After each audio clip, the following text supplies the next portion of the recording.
I can't not say anything. Okay, have you seen? You remember Charlie Brown? Mm-hmm. You remember Lucy? Of course. I want you to Google Lucy and look at her and tell me if you see anything in particular. Okay. Mm. What? Are you saying I look like Lucy? The I shirt. said you look like. And he came in here. He came in here saying that people were going to say stuff about his shirt. I'm wearing a button-up shirt. Every time I wear something nice, people always got to drag you down. You try to get a fit off at the office, and your best friends are like, "You look like a cartoon female, dude." Not only that, but a woman from a cartoon that stinks at sports.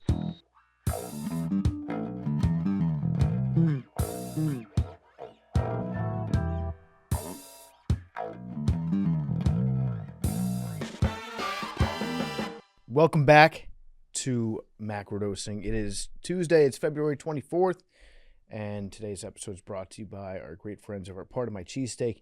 If you're watching the game, if you're working late, if you're just too lazy to cook on a given night, guess what? You got a call you can make. It's Part of My Cheesesteak. It's great this time of year. March Madness. We got golf on every weekend. College basketball heating up. College basketball big Monday tonight. I know I'm going to be eating some Part of My Cheesesteak. It's available nationwide. It delivers easy. Game Day's got you covered.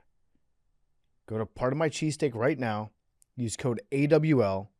You get free delivery on partofmycheesesteak.com. Check it out. Partofmycheesesteak.com. Promo code AWL. And you get free delivery. Order it in-store, online, or right through the Penn Station app as well. Because at Penn Station, they've got the heavy hitter, the mega cheesesteak. It's loaded. It's on a perfectly toasted hoagie roll. You got the thin sliced steak, the melted provolone, mouth-watering cheese sauce. You got the pepperoni chopped in there on Penn Station with the mega cheesesteak. Check it out. Go to partofmycheesesteak.com. Use promo code AWL. You get free delivery. All right, we are back. It is February 24th. It is macrodosing, and the United States is the best country in the world at every sport. USA. What do you think, Aaron? I know you're a patriotic sports fan. You know how I get down. Did you watch any of the hockey? I did not watch any hockey, but I heard that the USA won. Yeah. In Is that overtime. not like a were we ever competitive or no? No, we won in 1980. That was the last gold medal that we had. It's been a minute. It's been a We're while. always competitive, but haven't won gold medals since then. I don't know if I'd call that competitive. L since the 80s? Well, we lost the gold medal game to Canada in 10. In 14, we lost to them in the semifinals. And then the last two, they haven't had NHL players. I don't even remember what we did. Yeah. So we have been competitive, just not like championship level. I guess if you were to assign an NFL team to United States hockey, what would be the best comparison for that? Would it be Bills. No, but the Bills, they haven't won. Like we have won. So we won a long time ago. Have remained competitive. The Cowboys?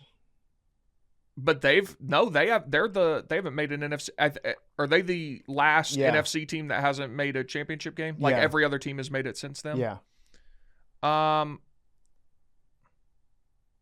Yeah, I don't know. I think it would have to be like the Cowboys, the Dolphins. But again, they stink all the time. They do stink. The 49ers.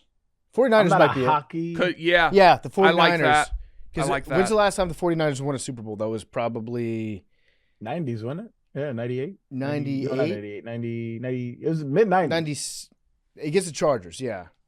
Yeah, it was Deion was there, right?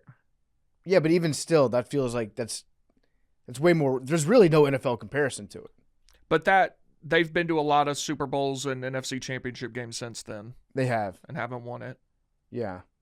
Titus, I think, made a really good point this morning, which was that the U.S. hockey team is our most patriotic sport we have because we are good enough to win, but we haven't won in a long time. Yeah. Whereas soccer, men's soccer, we're not good enough to win.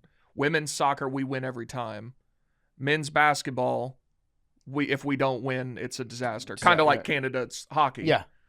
So this is the only sport we really have where We can win. but we're not expected to win. Right. Yeah, and it's a good sweet spot to be in because it really lets the patriotism flow, unchecked. It's a good excuse for us to just let it fly, no regrets, full throttle, fuck the world. We're United States, bitch. Like if we did that for basketball, kind of a weird move, right? Although, Be like, I mean, suck the world, my dick. We got Steph Curry. Like, they're like, yeah, we know you have Steph Curry. And I was thinking yesterday, and I really like the way Titus put it, because I was thinking like the Steph Curry shot against France was incredible. That was awesome, but it didn't feel nearly the same as Jack Hughes scoring. No, it didn't. And that was great for a different reason.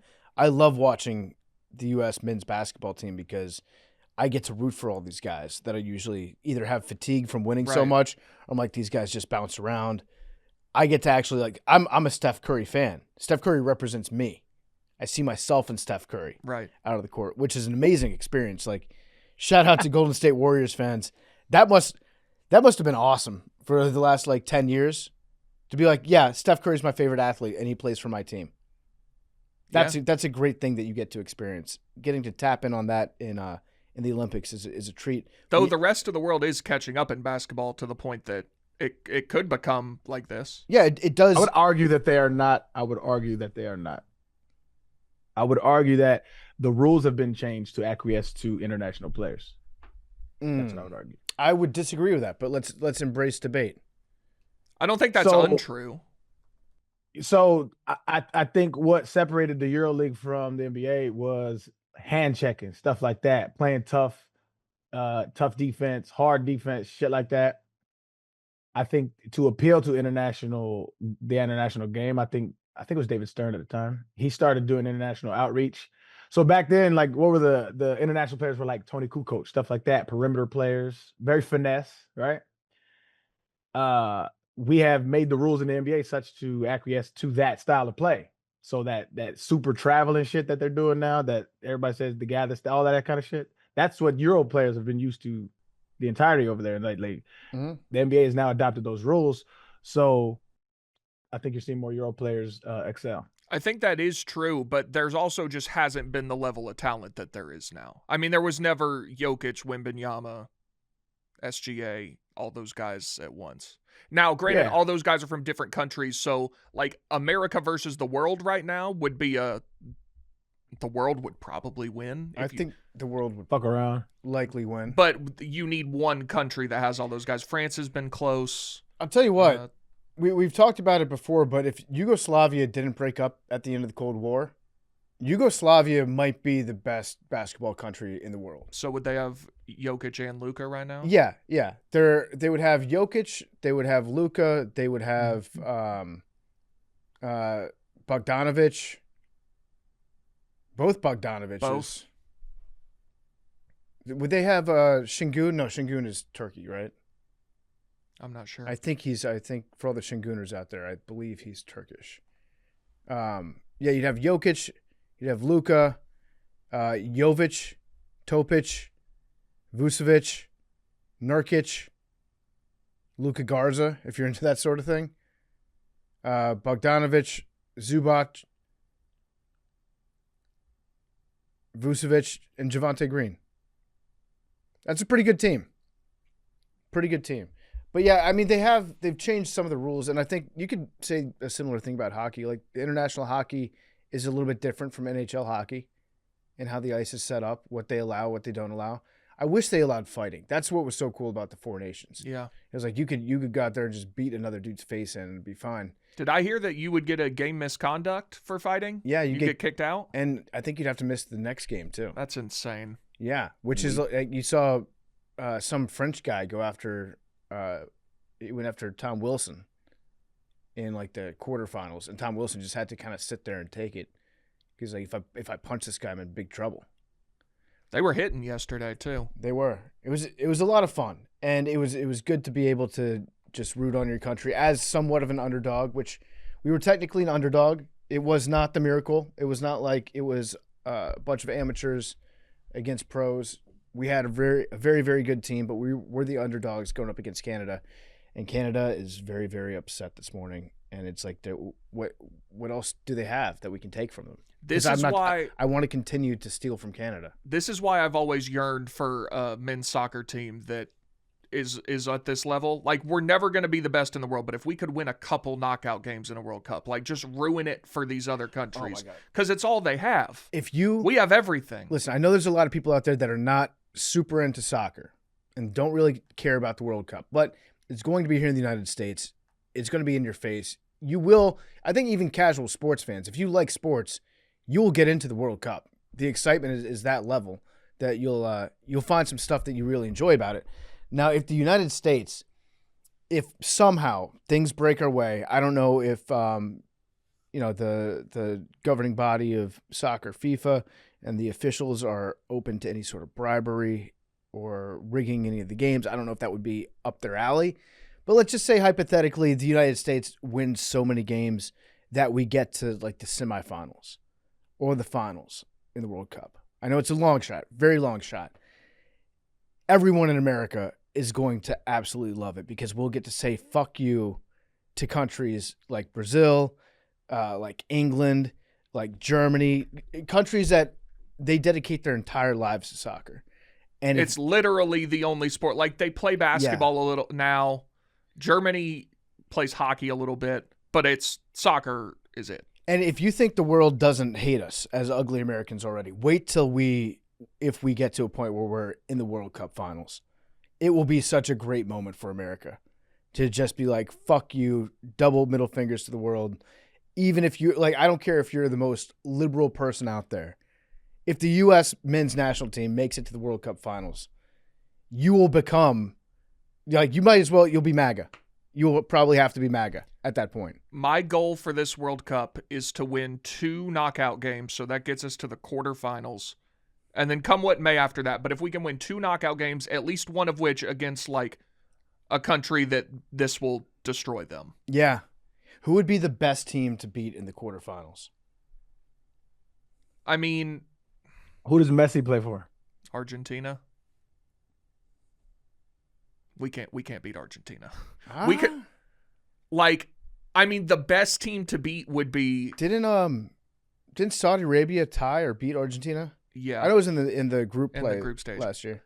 I mean, the obvious answer is England, but we've played them in the World Cup before. We've tied a couple times. Beating England would be pretty nice. Beating France would be incredible. We probably can't beat France. Spain probably can't beat them. Well, that's the thing. We can't beat any of these teams. Mexico. We'll probably just beat Mexico. Beating Mexico would be incredible. I don't know how that shakes out with the group stage and how you advance. Would you rather beat Mexico in Mexico or America?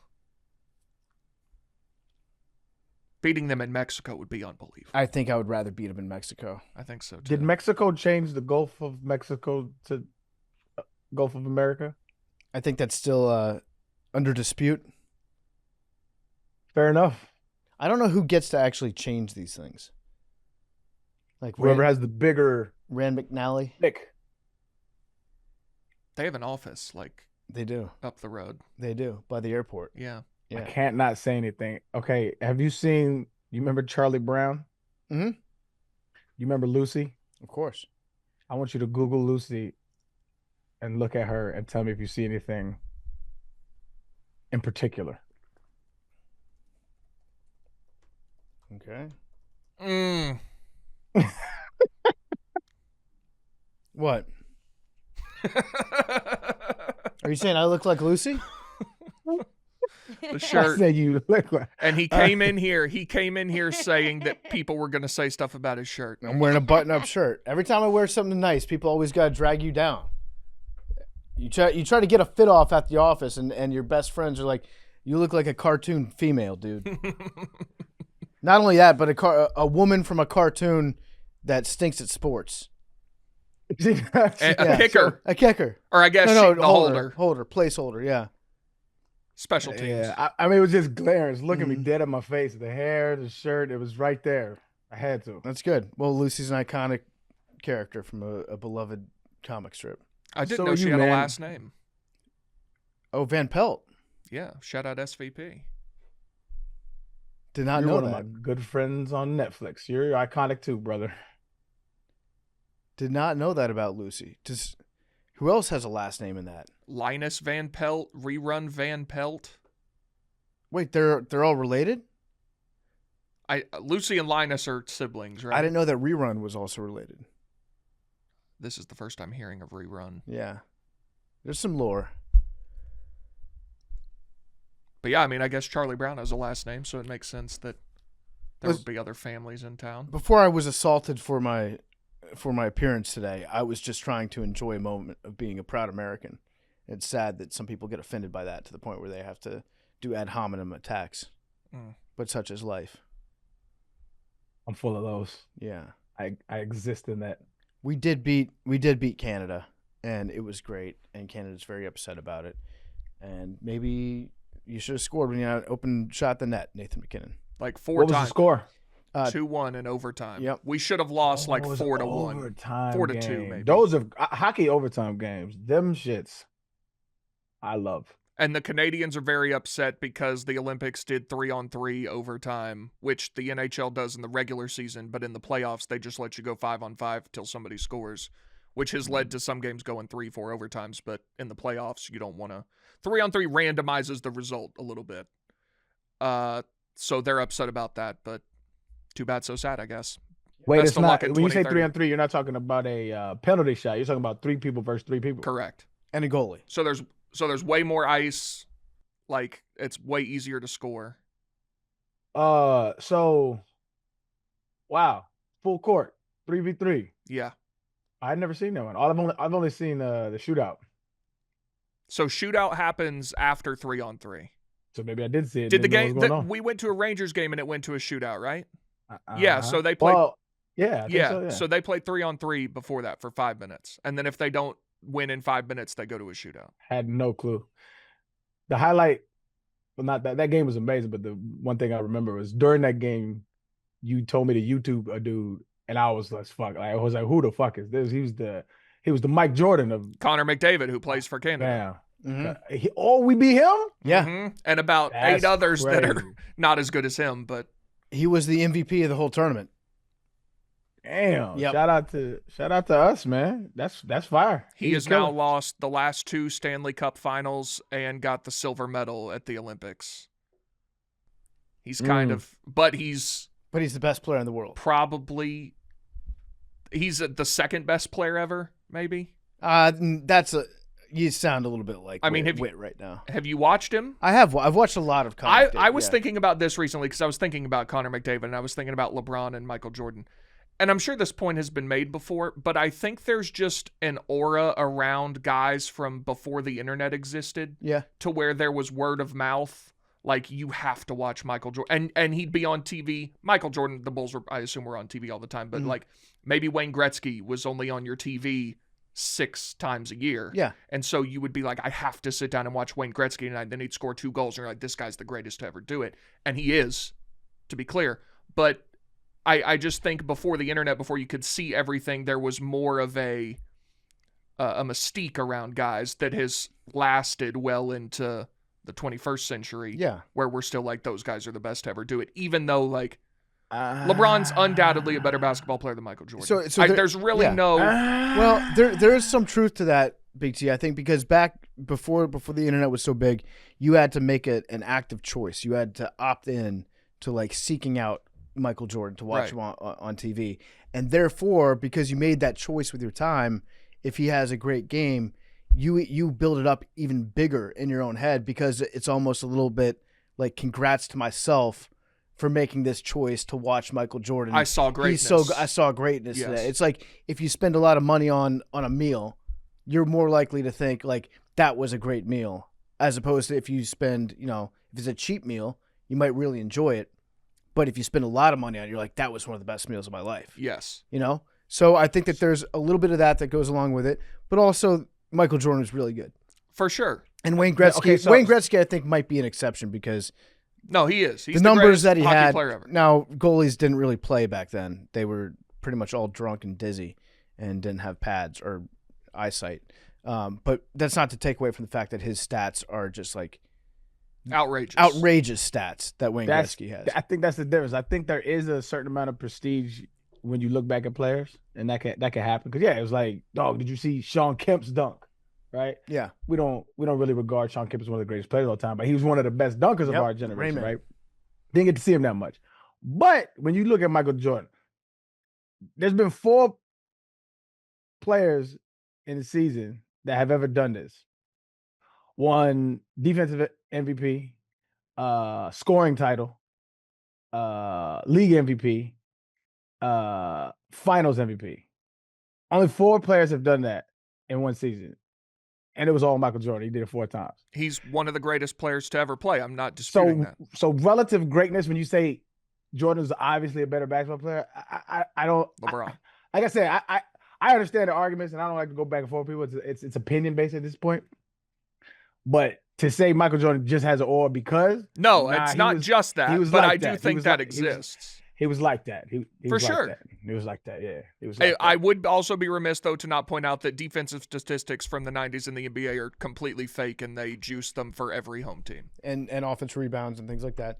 Now, I think I saw a stat of Jordan. Like if you take away all his home defensive statistics, he still would have had like something around like he still would have led the league in steals or something like that. Yeah. And led the league in like I forget the exact stat. I don't want to misquote it.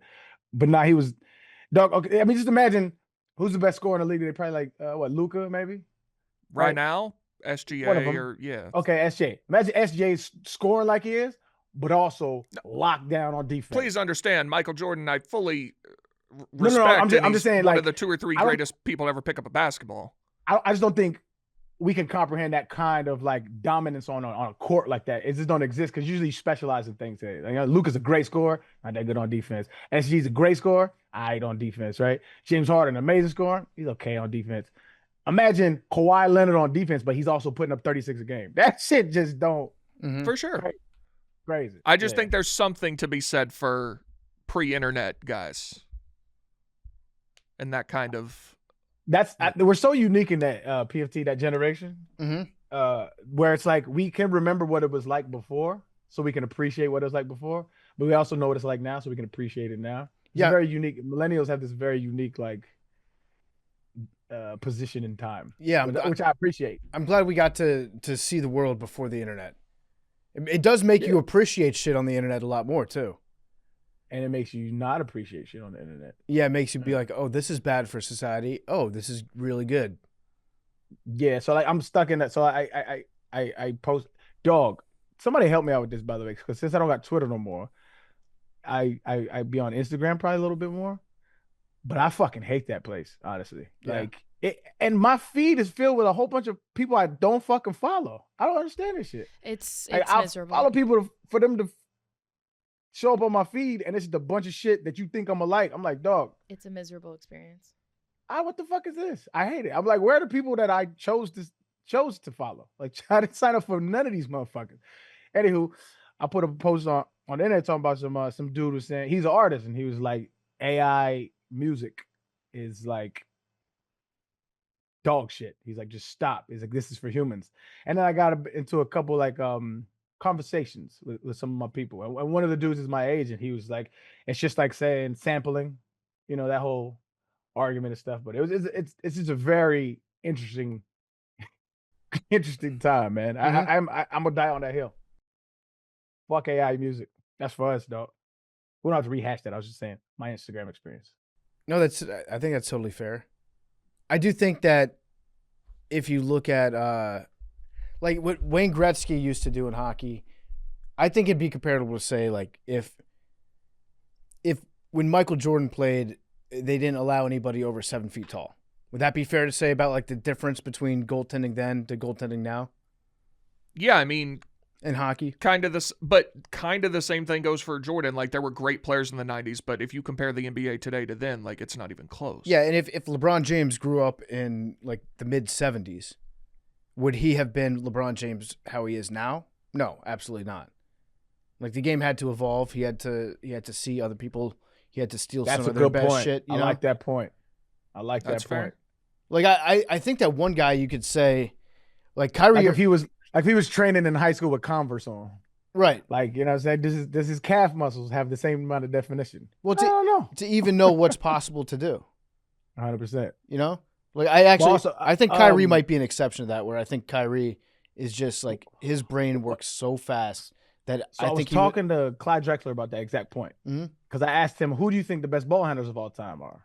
And I was like, "Kyrie's the best ball handler of all time to me," and he was like, "Nah, I don't think so." I was like, "How the fuck can you even say that? Like, who's yours?" And he told me Isaiah Thomas, and I was like, "Look, dog, look, I think Isaiah Thomas is amazing, but like Kyrie and Isaiah Thomas ball, and he was like, listen, he was like, guys could do that shit, but they would call carrying on the majority of these." And I was like, that's a point I never really thought of, that they actually changed the rules. They had, I think it was Allen Iverson, was when he started doing the crossover. Mm-hmm.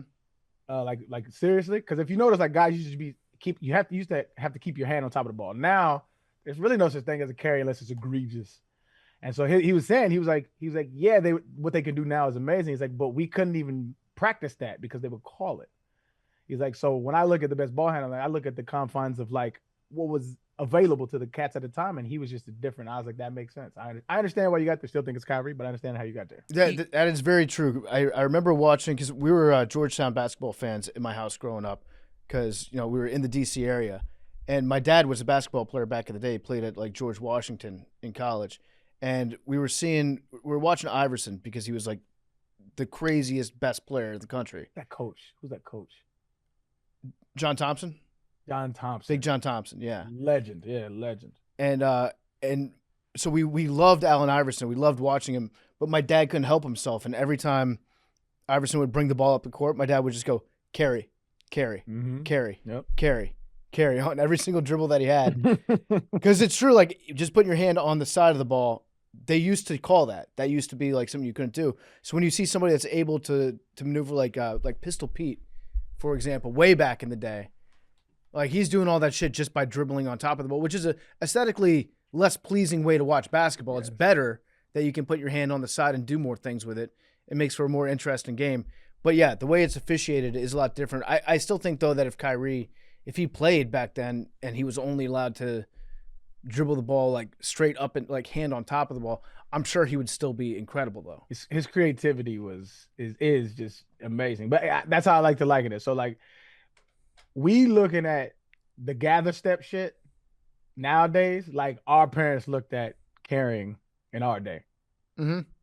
And they had a point then. With the bigger one, you remember the N1 mixtapes? Yeah, of course. That was huge in our era. Big T. You remember that? I don't know if you No, I remember. I wasn't like prime. I was young, but yeah. So, but, I mean, that's how we took that, and that's how we started balling like that. We put the ball in between the shirt, slapped the balls going around our back. And in the playground, it's like, bro, carry. Fuck out of here with that shit. Like, but that's how we grew up. That was our, it was like, what it's like a what's equivalent to that now? Like a trend where it's like, I don't know if they're. Well, have you seen this new thing? Anymore. This has just been in the last month. I've noticed this, and it's become a thing online. These guys will come to a full stop with the ball, 2 feet on the ground. You can pivot, but then they'll take one more like running step and shoot. Mm-hmm. And that I don't understand textbook how it's legal. not It's textbook and it's legal. It's like a jump if you look stop, at right? the rule, I hate it. But it's Because not even a after jump stop. It's like they've been pivoting for 2 seconds. They're at a full stop, and then they'll take one step and move their pivot foot off the ground. I want to look at what you're talking about. I'm trying to remember who the thing on Instagram was that it was going really viral. Because I've seen a bunch of those. If you do a jump stop correctly, it looks like a travel. It's not a jump stop. 100% of the time. It's not a jump stop. Yeah, there's a bunch of dudes that do that just to go viral. They'll look at the rules and they'll interpret the rules in a certain way, and then they'll just do it, and it looks ridiculous, and then it'll be a conversation. But I've seen guys do it in games now. A guy from Vandy did it the other day. I mean, Giannis is a habitual line stepper when it comes to that. But again, so I mean, I understand. The OGs in our era were like, "Yo, get out of here with this shit." I get it. I think the pivot foot can come off the ground. It just can't land again, right? So he's at a full stop. That's a travel. The pivot foot can come off the ground. I might be way off on this, but I've always thought the pivot foot could come off the ground as long as it didn't last again or land again. Well, so you can bring both feet off the ground to shoot. Yeah. But I was under the impression you couldn't take one more step from that point. I don't know. Being a ref actually think seems you like can. it's very tough. Like it's like if you're in from your pivot foot, you can still have that step and jump off of 1 foot. Mm-hmm. Yeah, that's the thing I've been noticing going around recently. Yeah. So congratulations to the United States. Yeah, we just unironically did 15 minutes on Jordan on LeBron. on basketball. Yeah. But it's pretty cool beating Canada. Sorry, you got the second place stuffed animal, Nathan McKinnon. I wonder how that's those okay. super those super like MAGA Canadians who are like all like love the USA. Yeah, they're kind of in a blender. I wonder how they're feeling right now. I think they're just like they're like, I can't wait for Alberta to secede. I think they've pivoted to There's that. a vote on that this year. I know. I don't know what they're up to, because there are a bunch of Canadians out there that are MAGA sympathetic, but then they've kind of had to walk away from that a little bit with the whole tariff war and like 51st state stuff. Canada's not going to be a state of the United States. It's not. Trump likes to say that as part of some negotiation and just to like throw them off balance. The problem though is now you do have some people in Canada that want to be the 51st state. No, thank you. Like, yeah, through all the bluster that Trump had, Trump might have just like started to talk us into a situation that we don't actually want. Like, do we really want to run Canada? No, I just want to keep beating them in hockey. Yeah, I think there's a lot of people out there that want to say, we're going to make you our 51st state, bitch, but then not actually have to do anything that goes along with having them as a state. Right? Yeah, I mean, does anyone want that? No, I don't think so. I don't even think Trump wants it. I think he just wants to say it. Yeah, I agree. By the way, make the map so non-symmetrical. Yeah. Yeah, we got a Have good one shape. little sticking up thing at Now the we top. do. Yeah, I like mean, the we shape. do already kind of have two that are we just kind of ignore in that regard. Yeah, that's Yeah. also true. But it would really join up Alaska nicely. Alaska's kind of wild that we just have to hop over a whole nother country to get to. That's kind of wild. But I mean, it's be almost worth it just to get. It would really set Alaska off. You think they'd be mad? I know. I think Alaska. It would look great on a map. Yeah, Like Alaska would shoot way up the power rankings. but then Hawaii would be really pissed. Yeah, I think Hawaii at that point would be like, okay, you have 50. Can we leave? I think so. Yeah. Like it's a 1 in, 1 out policy right now. True. That's what it should be for the United States. Like 50 is a good number. So if we take what this would be, If we take I don't know Greenland, it's like I don't know the provinces, but there's 2 provinces on the West Coast. That's Alberta and British and then Columbia. was one on top of it, I British think. Columbia, Yukon Territory. and just have a little pathway to Alaska. That would make a little bit of sense. So we But- steal their whole West Coast. I don't think that Vancouver will go along with that. Saskatchewan, British Columbia is- Squamish. Just I've been in my Squamish. mind, as I'm visualizing this, would that not make America look like a toilet? If we Yeah, if it we would. only took the far left, Yeah, can't have that. we can't look like a toilet. I mean, it could look like a little pipe. Okay. I'm trying to envision it. I think if we get Greenland, see you later, Oklahoma. Wow, that's your first one to go? I think so. Yeah. I mean, I'm not staunchly pro or anti. That wouldn't be my first choice. What would be your first choice? I mean, Yeah, you got to make a hard decision. it's not far from Oklahoma, geographically. Would you go with Kansas, No, perfectly fine people in Kansas. Nebraska, You're going the wrong way. Texas, Mississippi, You're getting closer. Alabama, Louisiana, You're all over it. Arkansas? Louisiana. Yes. Arkansas. You get rid of Arkansas. Yeah, Oh, Bobby Bones will hate that. that's true. Fuck, I Yeah. shouldn't have said that. Sorry, Bob. Just combine the Dakotas and then That's I probably don't- yep. That's the correct Wow, look at you, problem answer. solving. Mega Dakota. make it Dakota. Yeah, Make it Dakota. That they start a war over that. they probably would. I don't think they like each other, but That's really all you got going for you. If you're That's on you them. got FCS college football, which you're incredible at. FBS now for North Dakota State. FBS, that's true. You got decent college football, and then you have hating the other Dakota. Those are the main reasons why you get up in the morning, and we can't take that away from them.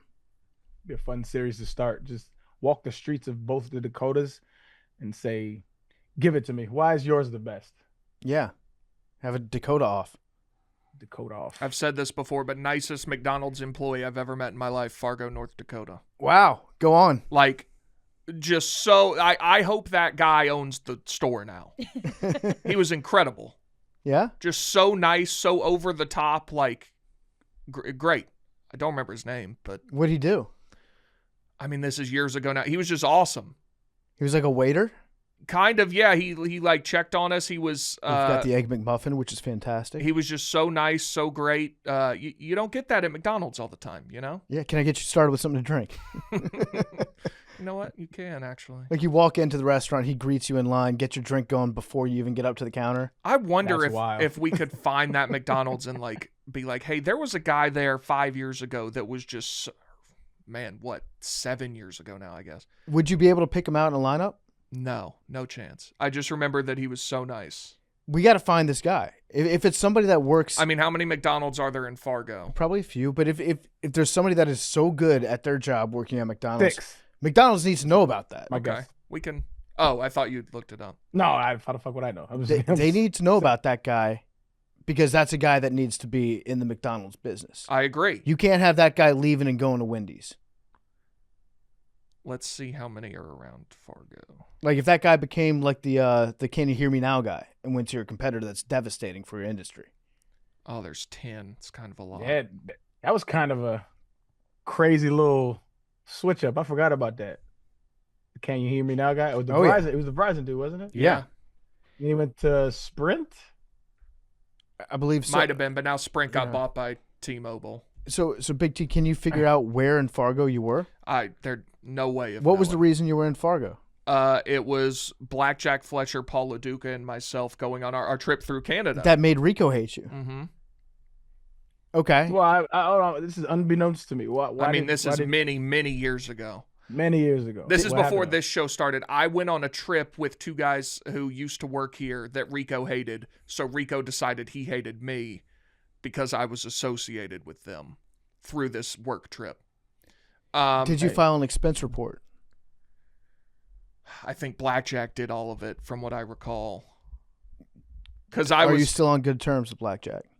I haven't talked to him in years, but yeah, I think so. Please reach out to him. Okay. I do want to find this guy. I want to too. If you live in Fargo, North Dakota, and you remember around Thanksgiving of 2019 going to a McDonald's and being greeted by an incredibly nice employee, please reach out to the show. Because I would like to find this guy. Did you also. guys? Or if you are the incredibly Yeah. nice Did you people. do any content from Fargo, North Dakota?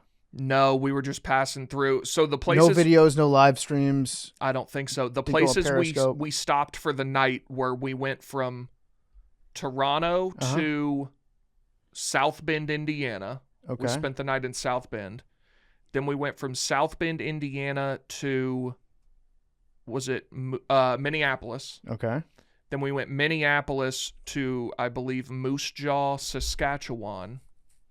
Then Moose Jaw to Calgary, which is where we were headed. I believe that was. Okay. You went from Minneapolis to Moose Jaw. I'm pulling this up right now. Minneapolis to Moose Jaw, Saskatchewan. Yeah, and so it takes you right through Fargo. Yeah. And you didn't stay overnight in Fargo, did you? No, just stopped for lunch. All right, so you were on 94 the entire time. Okay. I'm guessing that you did not veer off the highway too much. Wouldn't imagine so. Okay, so now let's see if we can find some McDonald's that are close by to this highway. There is one that's right off right here. That's probably it then. Can you send? You want me to reach out?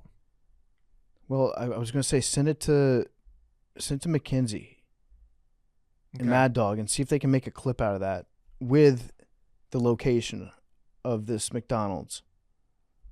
Sending to the group chat we have without y'all in it. That's nice. It's like the kids group It chat. is the kids group chat. I love that. Wait, Y'all are never mentioned if that's what's the any most? Yeah, we're what's the not- most recent thing you guys have talked about in there? Oh. Mackenzie asked who Big T hates at this company. Oh, okay. yeah, I was wondering the list. We talk in it like almost every day. That's nice. Yeah. And then Big T honked at someone thinking it was me, and it wasn't. Yeah, someone was walking into the office last week as I was sitting in my car. I hadn't gotten out yet, and she had headphones in and looked like Madeline, so I honked to try to like startle her, and it wasn't Madeline. That's embarrassing. Yeah, Yeah, let me so know. she just kind of looked around like, what the hell's, and I just kind of sunk down in the driver's seat. Okay, yeah. There's a couple different McDonald's here. That's right off 94. You've got one that looks to be in the Brunsdale area, next to Lindenwood Park. My man's is on the case. Yeah, and then you've got another one that's closer to the zoo. It's closer to the Red River Zoo, in the Willow Park neighborhood.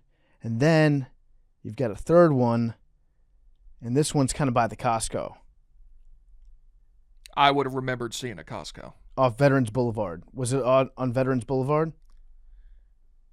I wish I knew. Okay. Also hit up Blackjack, and just Okay. see if he can remember. I McDonald's? think just based on context clues, this Brunsdale looks like, I mean, it's right off the interstate. Do you remember, were you hungry when you got into Fargo, or did you get into Fargo and then you thought, hey, I'm getting a little bit hungry? Again, it's been a long time. I don't recall exactly. I just remember we stopped at a McDonald's in Fargo, and the guy that was in there, I want to say it was a one-man show at the time. I could be making that up. So he was running the shop. I think so. Yeah, I mean, interactions like that with very helpful people are always good things to remember. I hope he's doing great. I've had a couple of those experiences where I'm like, that person's really good at their job, and they take a lot of pride.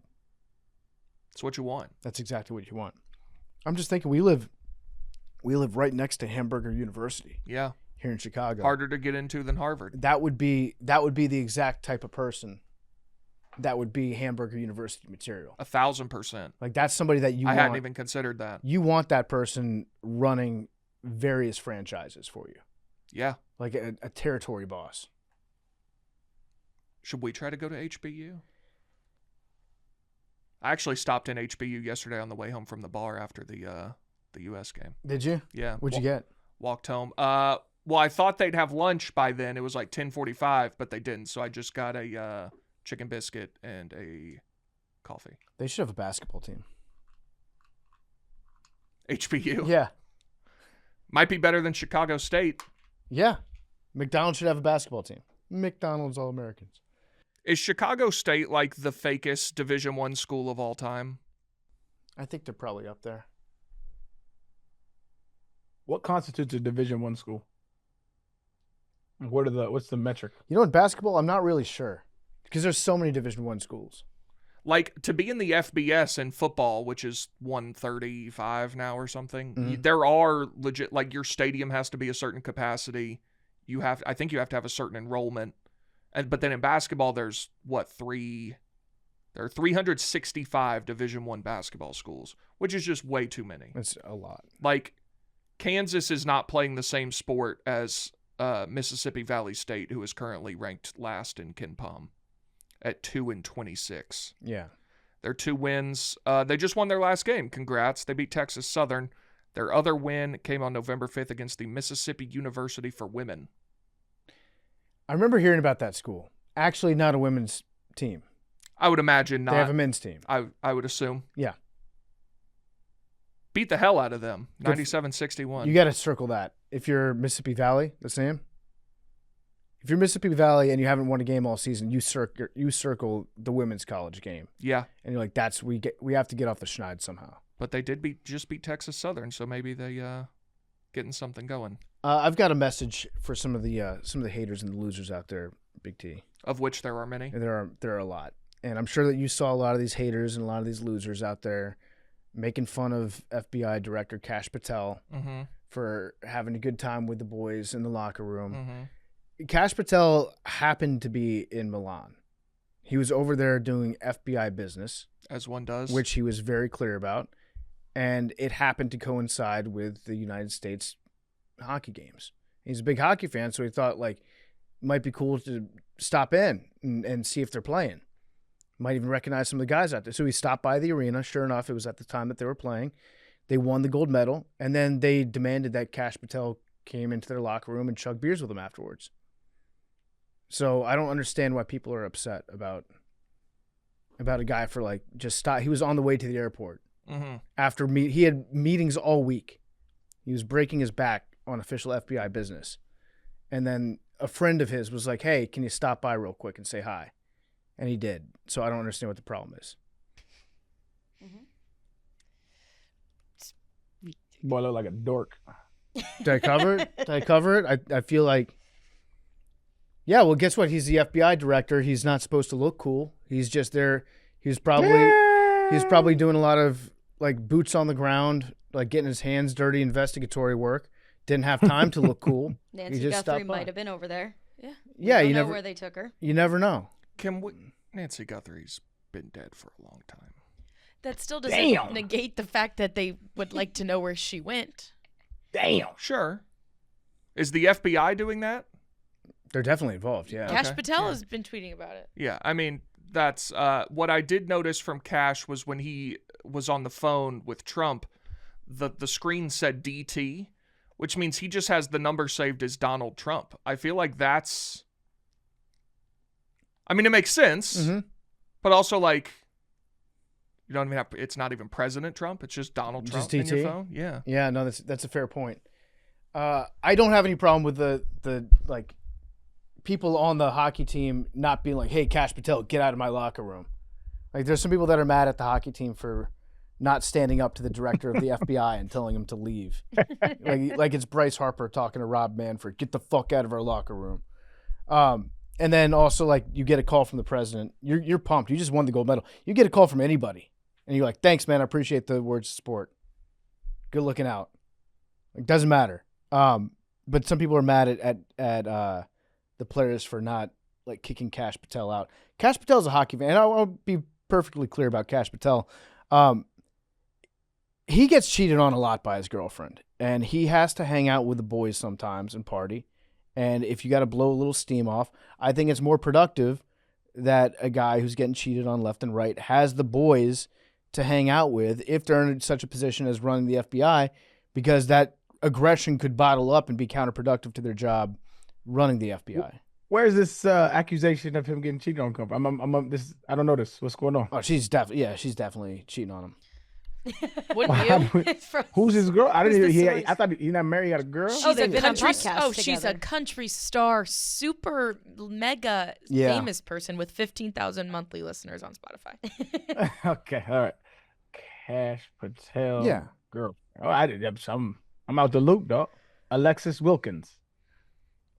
I think I believe it's a popular conspiracy theory that she might be an agent for a foreign intelligence service. I believe that is a conspiracy. I don't know if that's true. I think that I don't know that's true either, but it's a popular theory. I think that theory might. If I was Kash Patel, I would amplify that theory because it would explain things a lot better He's than 27. that she's cheating on me. with Graduated everyone. from Belmont. Shout out. He's 45. She's 27. One of his eyes don't look the right way. I don't know, man. Them relationships always kind of funny to me. Not judging. No, I am. It's there is a power dynamic. There's some data on this, but I I think- and let love be loved. I think it's fine. I think it's fine, but just I'd rather him get hammered with the boys than to be feeling lonely and upset and getting hammered by himself. I feel like that's counterproductive. Although here's the thing. I would like to be doing almost everything that Kash Patel does. It seems like he's got a pretty good life right now. Aside from the whole like running the FBI thing. Like, he's doing all right except for the whole job. This is how he's just doing like this is he's cosplaying like he's Dave Portnoy. Wouldn't you? I understand that he's very bad at his job, but isn't that almost sweeter? That you can be so bad at your job and no one does anything about it and you still get to do all the fun stuff? You don't even have to put in the hard work to be good at your job? No, because he still listens to the people that say that he's bad at the job. he's still got the haters out there, and I think he knows that they're a little bit right. Right. His job is a podcaster. He's a podcaster. Totally. That's why I'm saying like he is doing Dave Portnoy fantasy camp. It's like travel around the world, go to all the fights that you want to, watch a lot of hockey, hang out with the boys. Yeah. That's a good life that he's got going. Fair. But then unfortunately he's also the head of the FBI in the United States. Hate when that happens. And that is kind of a shitty space to be in when you suck at that job. Fair. And everyone's always mad at you about that. Mm-hmm. That's fair. He does love hockey though. So good for, but I saw him in the locker room, like just getting hammered. It's like, if you're the director of the FBI, your job is to be like the most serious dork ever. You have to be almost like no fun at all. Everyone should hate you. Even the people that work for you, they should hate you, but God damn it, they should respect you. Well, I was going to say like Comey, but then you said respect. I don't know how the people that worked for the everyone FBI hated felt him. about the people at the FBI didn't like him. I think so. I think pretty much everyone hated Comey. I think it's like if you have a straight-laced dork that doesn't like to laugh. Like I don't enjoy seeing movies. That's James Comey. Yeah. Oh, then that's. Who was Trump's other one? Ray. Wasn't Ray involved? I don't know who that is. Comey's the only one I can remember. Comey is he's now become like the most emotional 6'8" guy ever. Oh really? I think he's doing like poetry and watercolors and shit. George Bush is painting as well. Mm-hmm. You know who else was a painter? Think about it. What else we got going on in the news today? Mexico, Puerto Vallarta. Thoughts and prayers with anyone stranded in Puerto Vallarta right now. So Mexico. Do we have a head count? Head count? Yeah. How many people are stuck there? I don't know. I think it's a combination of like a lot of it's a big tourist area with a lot of resorts. Last I saw, I haven't seen any reports of like tourists being taken hostage or killed or anything like that there. I've seen a lot of reports of like federales and cartel members being shot or injured. But I haven't seen too much about civilians, either Mexican civilians or like foreigners that are there on tourism. But it does seem like they pretty much shut down the entire town because the head of the local cartel there was killed by the federales, and they just decided in retaliation they're gonna set fire to a bunch of cars, maybe set off some explosives, shut down the airport, pretty much just like shut down the city in general, and wait for the troops to come in and try to win back the territory. So that's my understanding of what's going on right now. Did you see the phone call between that guy, the cartel leader that was killed, and the police chief from 2016? There's a recording of a phone call. It's insane. He calls up the police chief and is like, listen here, fuckhead, like you've been messing with my people. Do you want us to eliminate your police force, basically? And he's like, sir, I'm so sorry. Like, I'm telling my guys back off. He's just manhandling this police chief. Yeah. And he's like, you like receiving our money, doing this, that, and the other, and basically threatens to kill him. Mm-hmm. And the police chief is like, I promise this will all be sorted out. Like, they run the country. Yeah, they do. And there's a video I saw of, it's like a SWAT truck. It's people who work for the cartel, and they are in full head-to-toe military gear. Like, you would think they were like a Navy SEAL unit. And it's the cartel. Yeah, they're more powerful than the military in a lot of cases. I wonder what happened that made the government decide, like, okay, that's enough for you right now. Yeah. Because, like, you know, there's a lot of times that they know where the cartel leaders are. And they just figure, what's happening right now might be preferable to the alternative, which is chaos. What I had always heard about the resorts in Mexico was you don't have to worry about anything because they're run by the cartels. So they make sure that they're running efficiently and that nothing happens. Yeah. Because that's how they get money. Other than the drugs, obviously. Tourism. Yeah. Yeah, tourism is pretty important down there. I was in Puerto Vallarta like, what is that? 2012? You tell us. I think it was 2012 I was down there. Yeah, like 14 years ago. Looked like a lovely city. I went whale watching there. Stayed at an all-inclusive resort that you couldn't really eat any of the food at because it was all bad. That's when I learned that all-inclusive resorts are not always great. It all tasted bad, or would like make you sick? No, it all tasted terrible. Yeah. Like I found the hot dogs were like the one thing that tasted okay. Yeah. Besides that, it was like, yeah, you can eat all you want, but you're not going to want to eat any of it. It seems it's a very like popular resort town. I saw some of people complaining yesterday about like there was I think one message that was written to like the Marriott subreddit or the Bonvoy subreddit. Platinum Elite. Yeah, did you see that one? Yep. Like complaining about their status not being honored in the checkout times. I have it here somewhere. Yeah, read this one. This was great. The title is Westin Puerto Vallarta won't honor late checkout with streets closed. This guy said, I'm Platinum Elite, over 1,000 lifetime Marriott nights. PV is on fire due to the cartel setting cars and buses on fire all over the city. The airport is closed and Ubers and taxis are not running. I asked for a 4 p.m. checkout, which I'm entitled to based on availability. They won't extend past 2 p.m. and said we would have to use the hospitality suite. We're supposed to be leaving for Bucerios this afternoon, but that isn't looking very good. Worst Bonvoy property I've ever experienced. I don't think anyone will be checking in today, so there's no reason not to at least extend us to 4 p.m. I have multiple questions. First of all, I did a little bit of digging. Platinum Elite is the 3rd tier out of 5, and it's barely anything. Yeah. Ambassador Elite is what you want to be. So Platinum Elite is if you stay 50 nights a year, which is not nothing. Titanium Elite is 75 nights a year. And Ambassador Elite is if you spend 100 nights per year in Marriott hotels and spend at least $23,000. So if this guy was Ambassador Elite and he wanted a 4 p.m. checkout, I'd say they should go out there and take on the cartel themselves if you spend 100 nights a year in Marriott's. Does Marriott have an armed security force? And there they might. They should. Like what corporation, if they had their own like paid guard system or guard service, what corporation do you think would have like an unexpectedly lethal and diligent security force?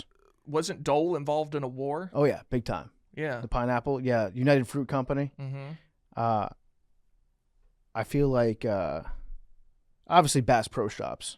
Sure. Bass Pro Shops. But you would expect that. Bass Pro Shops would have probably like the 7th strongest military in the world. Probably if you're listing places you want to go in the event of an apocalypse, Bass Pro Shop up there. Oh, for sure. Except if you go there, there's a lot of guns in Bass Pro Shop. Well, that's a plus. But I think that like it would get overrun with people looking for guns, and then that might be a bad scenario that you're in. Zombie apocalypse for sure, then, because then it's just humans against zombies. Yes, there would be no infighting. That would be a good spot for it. Yeah. There will be no infighting with a zombie apocalypse. Brother, have you met humans? Well, we haven't been faced with that reality yet. Just saying. That's the first thing I'm protecting myself from is humans. Fuck the zombies. But if you're holed up in a Bass Pro Shop with some people you may not otherwise like, but the zombies are coming, I think you're going to be on the same page. Then we get into your dream scenario. Whoever holds the bigger stick makes the law. Okay.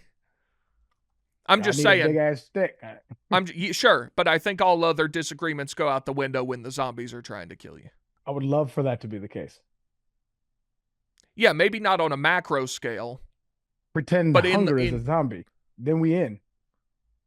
Okay, but I'm saying in your Bass Pro Shop, right? Like the zombies are invading. You're shooting the zombies first and disagreeing on whatever else later. Imminent threat. Yeah, I could see that. My other questions about this. Okay. This guy already has a 2 p.m. checkout and he needs 4 p.m. What difference is that making? Also, where are you going? They offered him said we would have to use the hospitality suite. They gave him another place to hang out. And he was like, no, I need to be in my room until 4 p.m. Yeah, that's pretty 4 good. 4 p.m. is an egregious time to check out. I think he was expecting that the whole cartel violence thing would wrap up between 2 and 4. Potentially. So he's going to need those extra 2 hours to let the car bombs blow over.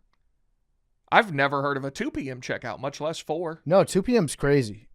Usually you can finagle your way What's standard checkout now? 11. 11. 11 seems correct. Yeah, there have been a couple times in the last year where That can get a little early depending on how. they've pushed it to 10. I've had a hotel push it to 10. I was PM? No, 10 a.m. Oh, they pushed you to a 10 a.m.? Yeah, they're like standard checkout's 10 a.m., sir. That's kind of egregious. Yeah. I was in San Diego vomiting my brains out, and at 11 on the dot, they were at my door, and I was like, "You're gonna have to come back." Let me ask you guys a question. Do you guys check out of hotel rooms? I do not. No, obviously. but now there's a big Is that thing bad? online like you're an asshole if you don't. Well, yeah, that started. We were talking on part of my take at the Super Bowl because Big Cat's assistant Dom was like, "Hey, are you guys going to check out?" And we were like, "No." What do you mean check out? And he was like, "Yeah, you got to check out of a hotel room." And then we said we've never checked out of a hotel room, and people got mad. Apparently, people love to shame you now. They love to shame. Like I still don't really understand what's so shameful about not checking out. They know that you're supposed to be gone by 11, right? Yeah, they say they can clean the room earlier. But if I'm you check usually out. leaving at I'm leaving at 11. Unless I'm I'm always hitting the out. road. I'm out early. If I'm hitting the road, then I'll get out early. But otherwise, it's like, yeah, I'm out of the room by 11. You know that I'm out of the room by 11. Yeah, I don't check out. Maybe I'll start. Occasionally, if I see one of those boxes in the lobby, I'll put my card in there. Sure. You know the box. Mhm. If I happen to be walking past it and my card's already out, I'll put it in that box. Sometimes I'll just like do a flyby of the front desk, and if I'm walking past the front desk and there's no line, I'll just be like, check it out. I'll give him one of those. Yeah, but I would if there was how many people in line until you would never do it. If there's one person in line, I wouldn't do it. I agree. Yeah. I'm not waiting behind someone to say I'm checking out. No. If That I'm should walking, be, there should be some kind of seamless thing that they do on their end to prevent that. I think a lot 'Cause of if- hotels you can do it on an app now. Even that's kind of inconvenient. Like A button I don't as you know. walk out of the room. Push the button. Yeah, Boom, I check like it out. that. That's a them thing because it's not inconvenient in the sense of like I could do it, but just like but no. Yeah, I paid the money for the service of sleeping in that room. Until a certain time. Until a certain you're time. allotted that time. Yeah, then I'm allotted that time, and then at that point, whatever happens is between you and the Lord. Like end of my end of the transaction, right there. I'm out. That's probably what my argument would be. I paid for my time. If you give an option, and I leave a little bit earlier, I can concede that time. Yeah. But give me a button to press. Yeah. I'm with that. But as far as you're concerned, I have this room until 11. What if I change my mind? My room till 11. Changed my mind. Yeah. How much would, if they were like, we'll give you X amount of money off your next reservation if you check out at the front desk, what would that number need to be? Or even if I leave at 11, like just to make me stop by the front desk. Yeah, you just have to stop by the front desk, say I'm checking out of so-and-so, they give you... Do they give me a piece of paper that I have to sign? Yes. Do They print out the thing. They have okay, so I have to wait for them to print something out, and then do I need to swipe my card again No. to close out? No, you've already paid. Close out the tab. I just need to wait for them to print something out, sign it. Do they then give me like my copy that I have to take? Yeah, there's 2 copies. There's 2 and there's no trash can around the front. No so trash. I have to like go out into whatever car I'm Back getting in- into yeah. next with a piece of paper in my hand Yes. that I don't need. I think 50% off. Wow. 50% off, and I'll do it. And you got yourself a deal. It's a bad way to start your day, is having a wadded up piece of paper that you don't have anywhere to put it, and you don't need it. That's true. That'll ruin your day. Do you know at Disney World they have trash cans? I don't know what the number is, but Walt Disney figured out the exact amount of time, maximum amount of time people will walk with a piece of trash before they'll just throw it on the ground. So Disney World has trash cans that amount apart of the whole park. Oh, wow. I did not know that. Yeah. Just like behavioral science. Yeah. Yeah, so I guess we didn't really talk that much about what's going on in Puerto Vallarta, but we don't really know. It just seems like the cartel is not happy that their leader got taken out, and so they're gonna muck things up for a while down there. If you have any vacation plans in Puerto Vallarta, probably best to avoid that area for a while. Surely they're refunding everything, right? And good luck. Then what do you do? Then that's where You can't go. That's where the double platinum comes into. Right. Platinum Elite. The status. Platinum Elite, too good of a name to be 3rd tier out of 5. So what is the best again? It was Titanium Elite and Ambassador Elite. Platinum's better than Titanium, right? Yes. Yeah. Yeah. What about Platinum Plus? That wasn't on there. All these different like bonus programs, they use the same words. Premium Plus. Elite is a big one with hotels. Yeah. All right, what else we got going on in the world today? Maybe a war with Iran, but we're still kind of waiting on that.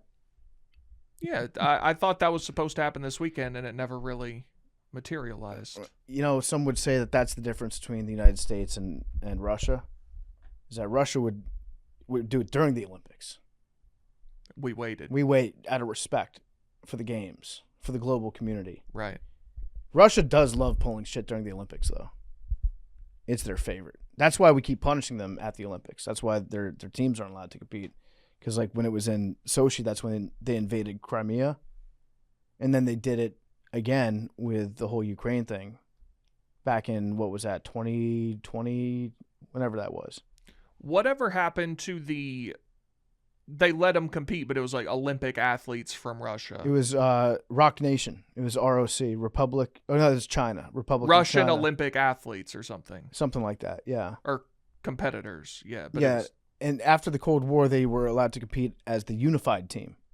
No, but this was in the last few years that they did this. And then this time there was just nothing, right? I think it was, the Russian Olympic Committee. But they weren't allowed to play the Russian national anthem. This time, now it's interesting because Russia would have had a pretty good hockey team. Well, that's what we got to have them for hockey. Yeah. Russia would have a great hockey team. I would like to make an announcement on the show. I will give you the opportunity to change my mind. I am opting out of all Punch the Monkey discourse. Change my mind. Have you looked at it? So cute. Well, Or her. I believe it's a her. All I've seen is a picture on Instagram of something's going on with a monkey. I didn't know. I scrolled. I did not, but I guess it's a monkey's going viral, and I don't know why for. He's sad. I believe it's a she. I believe we're misgendering her. No, that's fake news. I think that's wrong. Yeah, I think they found out it's a he. Regardless, they are. Well, now you are misgendering. Sorry. The monkey. We can do it. We can always do it. The monkey, I guess, is new and got put into this zoo in, is it Japan? Yeah. Mm-hmm. And the other monkeys hate him. His mother abandoned him, so they sent him to this zoo. And in his little, like, engagement thing, they're bullying him. Like, physically, like, hitting him. And there's video of it. So they gave him a monkey stuffed animal that he loves and, like, hugs and runs to protect him from the other monkeys. It makes me sick. But now I think he's making friends. I've seen that they're starting to accept him. Yes, they are. They are accepting him now. But it's At so least sad a few of them. the way he carries around this like monkey stuffed animal as protection. It like makes me sick to my stomach. In one video, he was trying to get the stuffed animal to hug him. I can't. But now he's good now. They're Shout out to friends. the monkey. Really? That's it. That's just monkey got a little stuffed animal. Yeah, remember this happened with I guess this wasn't even real. What was it a couple years ago? There was that TikTok fake fish. Oh yeah, I was literally just gonna say it was the fish with the light on it, and it came to the surface to die. Yeah. And that got me too. Yeah, and the tripod fish more recently. Wasn't there a pregnant fish? Maybe I don't think know. they lied about it. And then though. there was the Moo Dang thing for a Moo little Dang, bit, yeah. which was But she's mega, they say. Yeah, What? Moo Dang is alt-right. Yeah, she where does this come the from? hippo? I forget. I keep seeing on Twitter like, oh, Moo Dang's a conservative, but I don't know why. The Chinese hippo? Yeah. In the Cincinnati, or no. You're thinking of Fiona. Fiona. The hippo. Fiona the hippo. Where's Moo Dang? Asia? China or China something. somewhere, I think. Oh, I am thinking of Fiona. Because also another example, Fiona, the pygmy hippo. But this Punch the Monkey thing it's too depressing. I know, it is depressing. So sad. Every video I've seen is just like, oh, this poor monkey is getting beaten up, and then it goes back to a stuffed animal. I know. I don't want to watch any more of that. I had to like refrain from engaging with punch content because it like actually made me sick to my stomach. Yeah. It's way more fun to watch like Alysa Liu be cool than it is to watch Punch the Monkey be completely abandoned and have to rely on a stuffed animal. Yeah. The Alysa Liu discourse also got annoying. We should not have discourse about people. I'm so obsessed. I'm so obsessed with her. No one should be allowed to talk about other people. No. I agree, actually. It's so crazy. Maybe it's just like the algorithm that is shaping people's beliefs and shaping how they choose to interact with things for monetization. Right. The Alysa Liu discourse was some of the worst I've ever seen within about 5 hours of her winning the gold medal. Which way are you taking? What are you talking about? Because I've seen two levels of discourse with her. One is about how, I don't even want to say it, men are sexualizing her. Yeah. And the other is about her dad. Which one are you talking about? I'm talking about the men sexualizing her stuff. Okay, yeah. But it's also like it's two different arguments that are both bad. Which is like one is sexualizing she's so hot. her, like, oh my God, she's so hot. And oh my God, I can't believe that she does like this stuff with her hair. Right. She's like she's teasing all us guys. And then the other is she's mid. Right. And it's like neither one of those two things are good. No. Who is this? So she was basically like, you know how during the Olympics there comes out like from a niche sport like the story of the Olympics kind of thing. Yeah, like the dancing lady from Australia. Yes. She was kind of that for this Olympics in a positive way. The dancing lady was more of a like negative connotation. This girl, basically, she is 20 years old. She's on the United States figure skating team. She was like a child prodigy, was the youngest national championship. She won the national championship at 13, went to the 2022 Olympics at 16 and retired. And retired at 16 and was like, I'm okay. I've accomplished all I need to. Then came back 2 years later and had this crazy comeback and then just won gold at the Olympics after taking this break and retiring. And her father raised her in this really, really high intensity environment where, you know, she's homeschooled and she's on a strict diet and all of this stuff. And her dad sacrificed so much for her to be this elite athlete. And she came back and was like, I'm not going to make no one's allowed to tell me what to wear, what to do, what to eat. I'm going to come back on my terms. I'm going to have joy about this whole process. She is like an alt girl. Like she has a mouth piercing. She has crazy dyed hair. That's really awesome. She's 20. And she also gives like no fucks about the competition of it all. She's like, it's all about the journey. A gold medal is a physical thing. I could lose this tomorrow. This is not what I'm here for. I'm here to enjoy skating.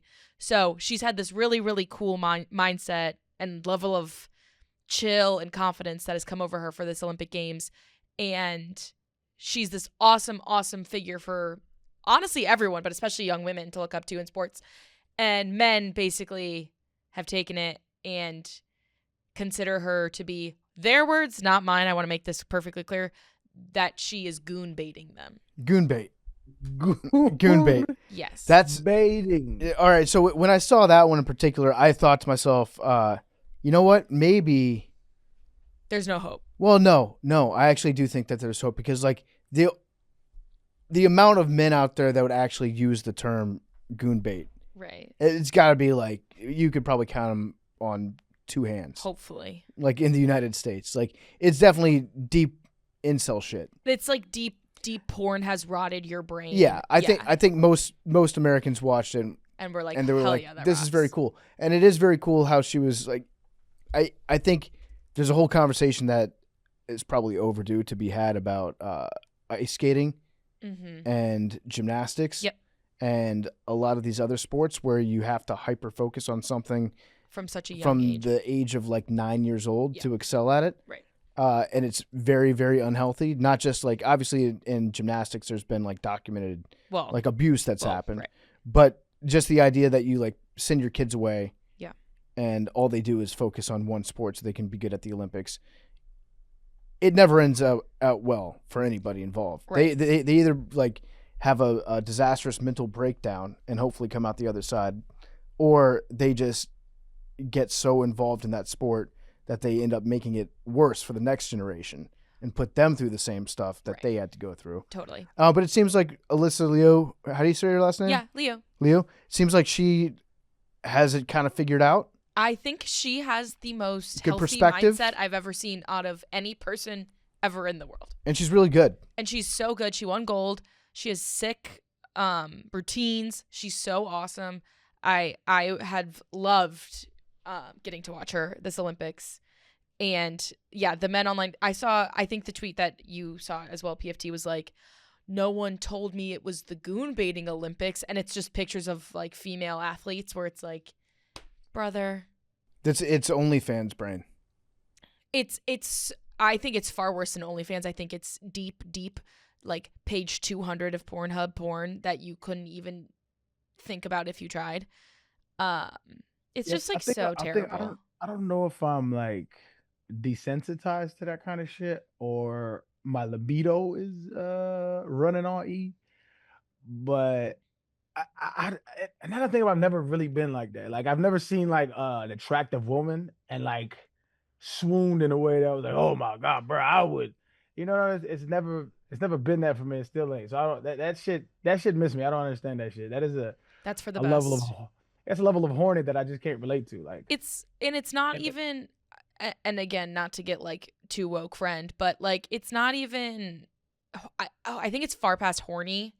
I think it's obviously those types of people, men, don't see women as actual like human beings. It's a pure sexual object, and guy is shocked that pretty women in Olympic. Like it is not.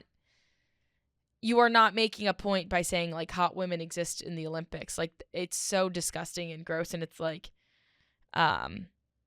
these women worked their whole lives to be elite at these sports, and dudes on Twitter are like, goon baiting. Like you are despicable, like human scum. Like I hope you get what you deserve.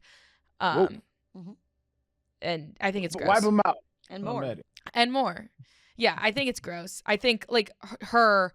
Like Michaela Schifrin, Eileen Gu, even though she has her own discourse, like I think all of them are so great. I think a lot of this Olympics was like mindset talk of like, I can have fun and be good at my sport at the same time. I don't need to like ruin my whole life for this.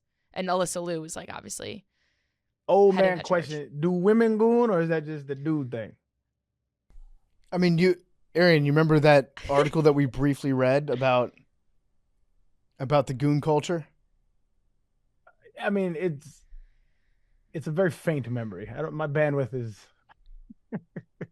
Isn't gooning jerking off? It's like I don't want to say a lifestyle, but it's a lifestyle.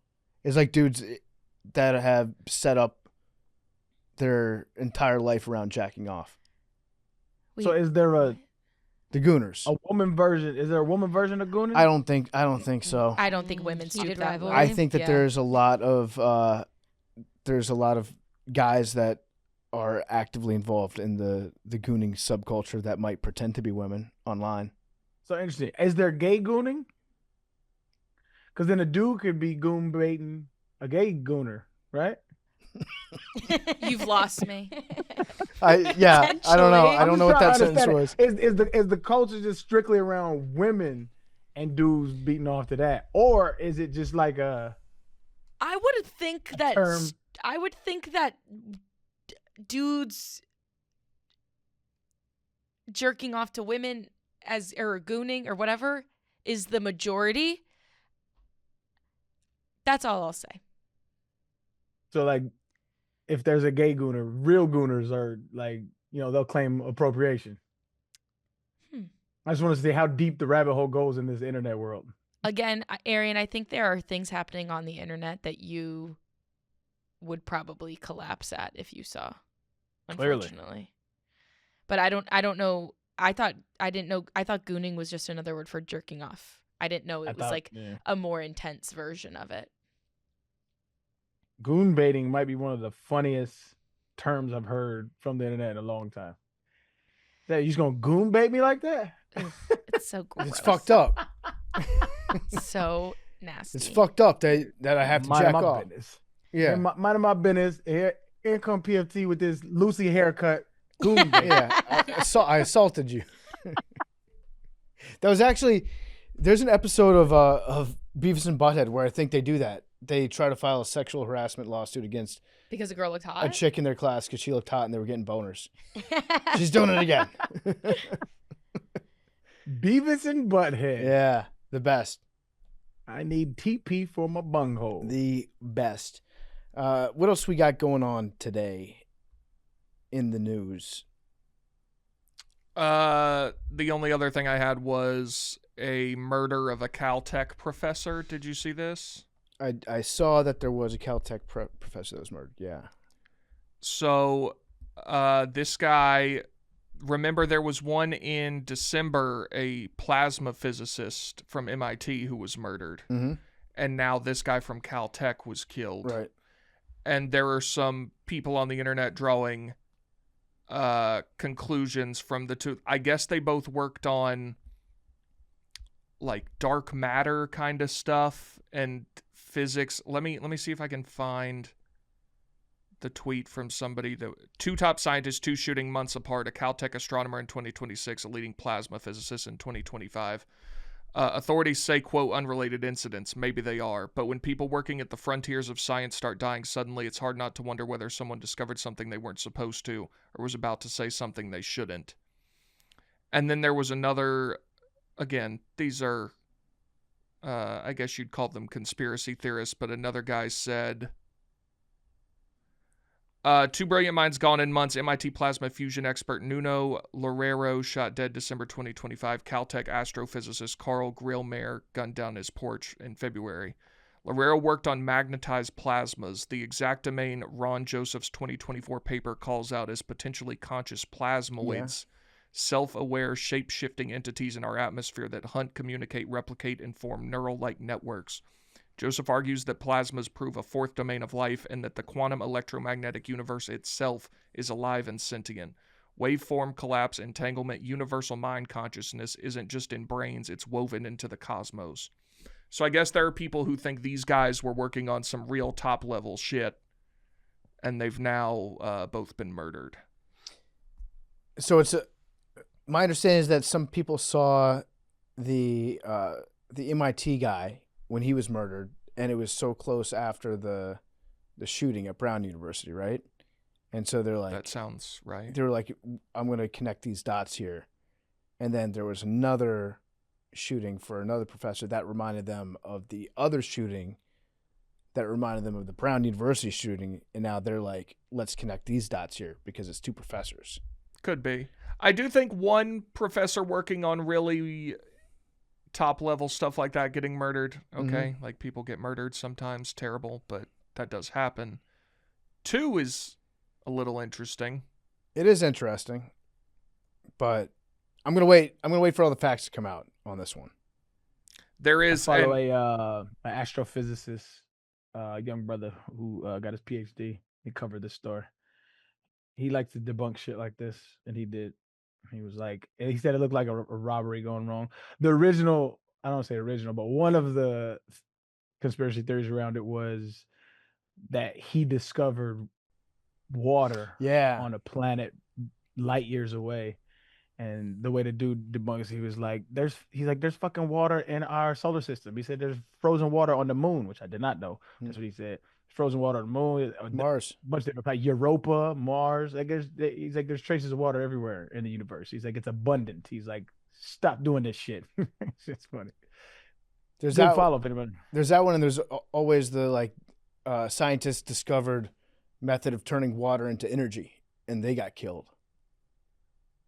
Turning water into because the oil like dams. No, good point. No, like hydrogen energy. It's like we won't have any more use for oil, and so the oil companies had them killed. There's always those conspiracies. There's a dude who I follow. He's a brother from Atlanta. I think he's from Atlanta, and he converted, or he made a machine that converts plastic into oil. Like, I don't know if it's oil, but it's like is it petroleum? I don't know. What he can run engines off of what he's created. which is really dope. But I don't know if it's unique to him. I think it's been done before, but it's just really hard to do at scale. Mm-hmm. And I just see a bunch of people saying like, they're gonna kill you, bro. High security, shit like that. Interesting, though. Shout out to Buddy though. It's an amazing feat. We got one more thing to get into. It's brought to you by Quince, because we know that a well-built wardrobe is about pieces that work together and hold up over time. That's what Quince does best. They got premium materials, thoughtful design, everyday staples. They feel easy to wear, easy to rely on, even as the weather shifts. Quince has it all covered. They've got the everyday essentials. They've got cotton sweaters, polos, lighter jackets that keep you warm in the changing seasons. The list goes on. And Quince works directly with top factories and cuts out the middlemen, so you're not paying for brand markup, just quality clothing. Everything is built to hold up to daily wear and still look good season after season. I love Quince. I love their polo shirts. I love their jackets as well. They look great. They feel great. And they're very easy to shop for. You got them right there online. Quince, what you see is what you get. You can refresh your wardrobe at quince.com/dose to get free shipping on your order. And you have 365-day returns. And it's available in Canada too. QUINCE.com/dose, free shipping, 365-day returns, quince.com/dose. Check them out today. And this episode is also brought to you by Green Chef. If you're annoyed with misleading healthy meals, if you're tired of locking in for another New Year's trend, well, Green Chef cuts through the noise. They're the trusted authority in clean eating, delivering only real farm-sourced ingredients. You can trust every bite. They have over 40 clean, customizable weekly recipes designed to give you peace of mind. Every Green Chef box delivers certified organic produce and responsibly sourced proteins and seafood. That means avoiding ultra-processed fillers, and you can reach your wellness goals with options like Mediterranean, high-protein, high-fiber, plant-based, and more, all clinically proven to support healthier habits. Take control of your health without the stress. Let us do the research, the meal planning, and the grocery shopping. Enjoy low-prep, low-mess meals for every lifestyle. Make your habits better for the planet. Green Chef cuts food waste by 20% versus grocery shopping and offsets 100% of delivery emissions.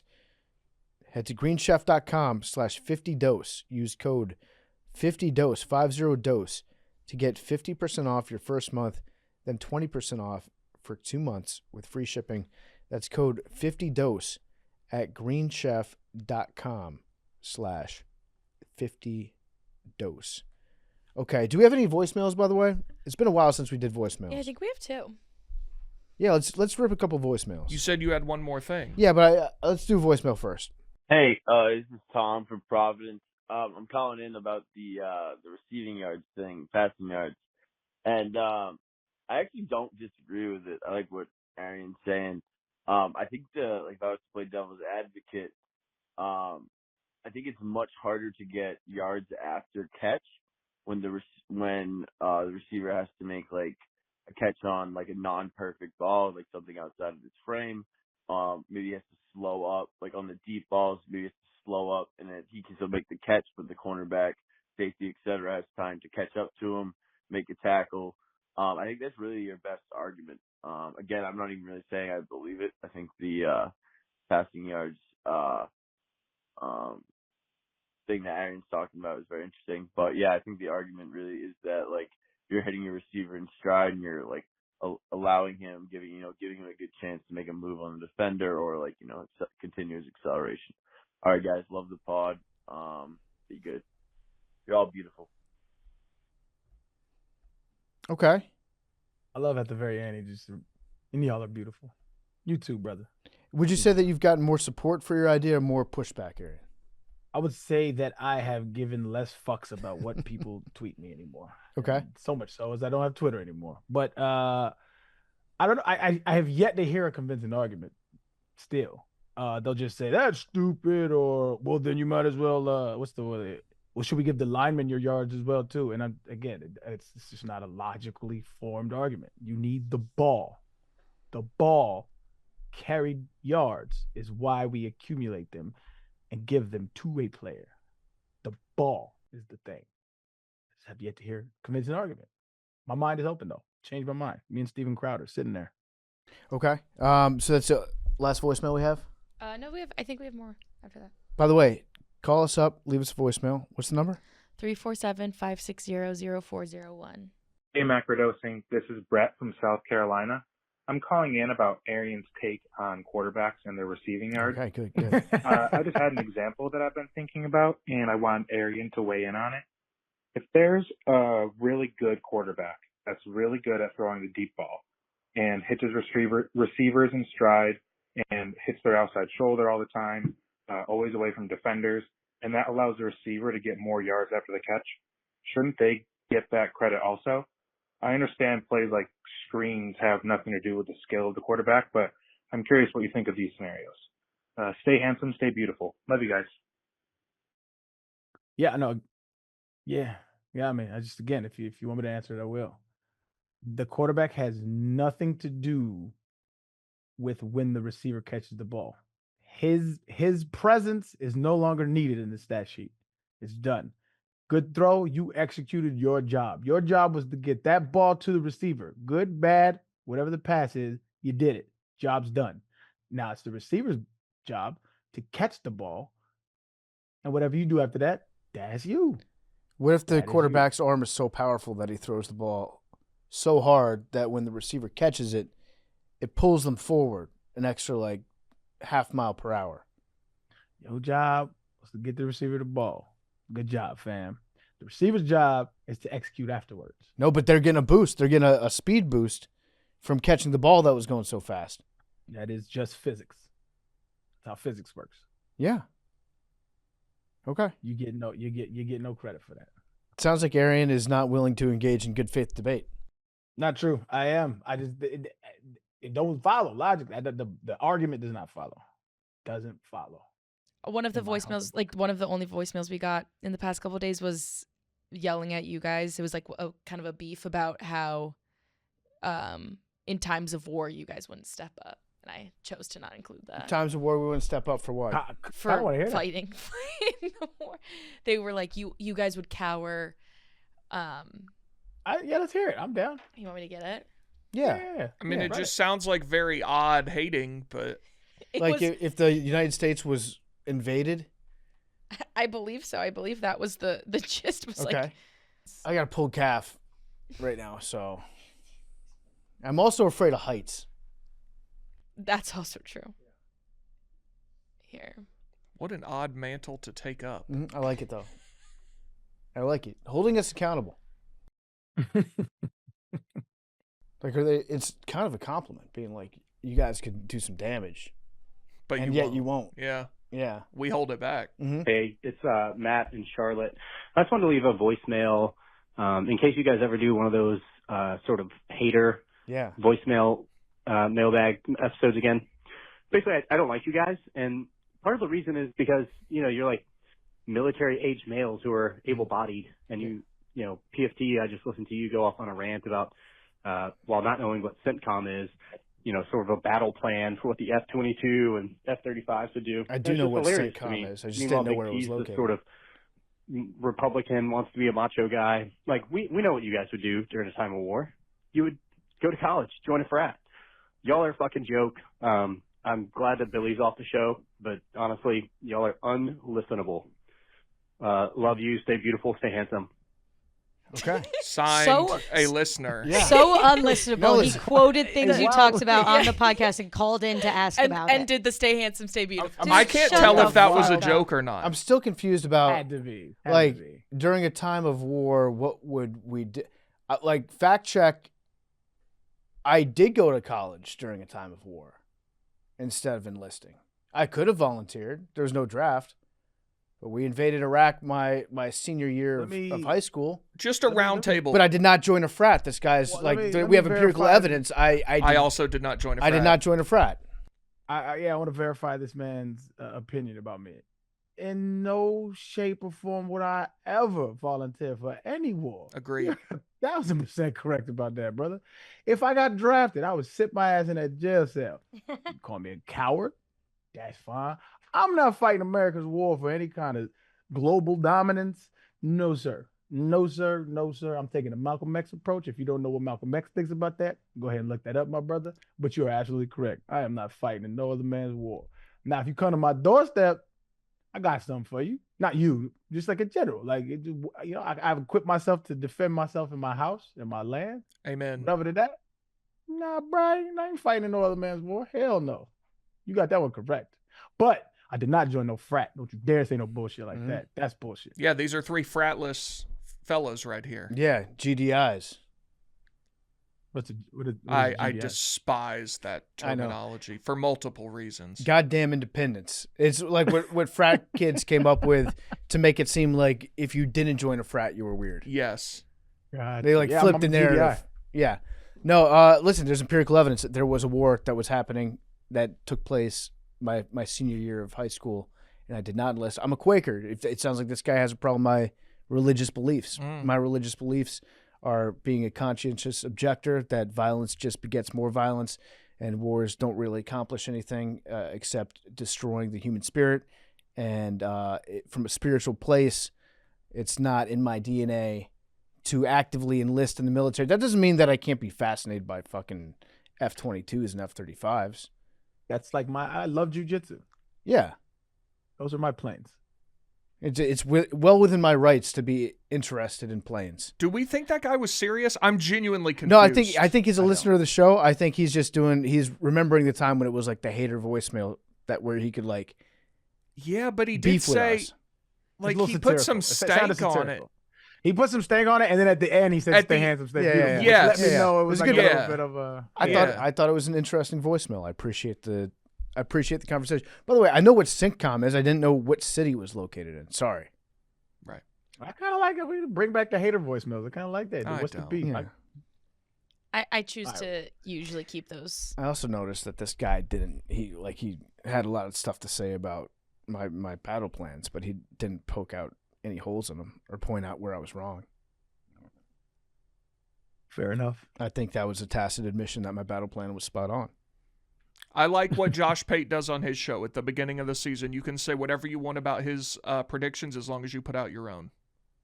Okay. You can say whatever you want about us as long as you also engage somehow with your own opinion. Josh Pate in a little bit of hot water for sitting down with the president. Did you watch it? It's just, yeah, I did. It's weird. It's a weird time. Can we agree on that? It just doesn't. I don't understand what the point was, because it was, first of all, it was like 8 minutes.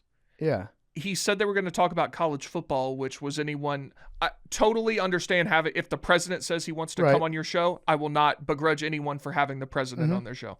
But then he said they were going to talk about college football, and they didn't really. We're going to talk about college football in mid-February. He was correct that, Josh Pate does college football all year long.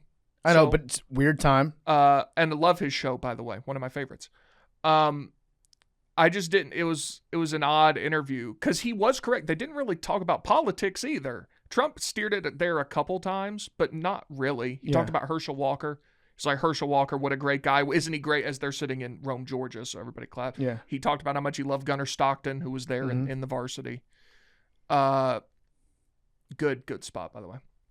But yeah, it was a weird interview, I thought. I think it was like a midterm campaign stop for Trump. Yeah, I mean, he was campaigning with Gunnar Stockton and Herschel Walker in Georgia. Yeah, ambassador to the Bahamas, Herschel Walker. Did you see that Trump didn't know? He said, is it Bahamas or what was the other country he said? Barbados, I think. He was like, it's one of those. Yeah, we just gave him a job. Yeah. We gave old Hersch a job. You know, Herschel Walker was going to be a bobsledder? No. Yeah. I think he would have been a damn good bobsledder. I think he picked he'd the have right. killed that shit. Yeah, he'd have killed that shit. He killed football pretty well, too, though. He did his thing. Mm-hmm. Yeah, I think here's what I'll say about the Josh Pate, Donald Trump experience. I would have Donald Trump on macrodosing. Agreed. Absolutely. Oh, what? But isn't Josh Pate's whole thing that he's like not political? Well, he didn't get into politics with President Trump. It was a strictly apolitical interview with the We're president. pro Josh Pate, just to be clear. Yeah, I like Josh Pate a lot. I don't know Josh Pate. I like Josh Pate a lot, and he's a really good college football guy. He's in the last year or two become very, very popular. If you have the president on your show, it's good for business. 1,000%. No matter who the president is, it's good for business. And he's an awesome story. Started out in like very small time radio in Georgia and grew his own show to the point that it's very popular. He's awesome. You know what, Cash? Why don't you come on macrodosing, Cash? Would love to talk to. He's also a follower on Twitter, so I consider him a Big T believer of sorts. We've never spoken. Oh, Josh Pate? Yeah. Yeah, I'm sure you and Pate have a lot in common. We love college football. You love college football, and your take. I actually am talking about your college football takes and your limited tolerance for nonsense. Yeah. I'd love to have Josh Pate on this show as well as Donald Trump. Either one. If either one wants to come on, open invite. Maybe we have a debate. Maybe we have Josh Pate and Keith Olbermann. You want to talk about numbers? Yeah. I mean, that'd be incredible. Yeah.